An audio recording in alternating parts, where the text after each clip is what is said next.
शिक्षण हा कोणत्याही देशाच्या प्रगतीचा पाया आहे आणि याच अनुषंगाने शिक्षण प्रणालीत मोठे बदल करण्याच्या चर्चा सुरू आहेत। शिक्षण मंत्री दादा भुसे यांनी सरकारी शाळांमध्ये CBSE पॅटर्न लागू करण्याची सूचना दिली आणि त्यावर अनेक स्तरावर चर्चा झडू लागल्या।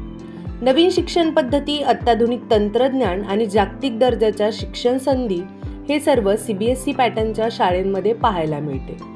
त्यामुळे अनेक पालकांचा ओढा इंग्रजी माध्यमांच्या शाळांकडे वाढत आहे। पण याचा अर्थ पारंपरिक मराठी शाळा मागे पडत आहेत का?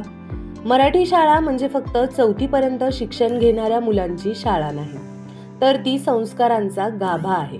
येथे विद्यार्थ्यांनाही फक्त पुस्तकी ज्ञान नव्हे तर विचार करण्याची क्षमता आणि सामाजिक भान दिले जाते।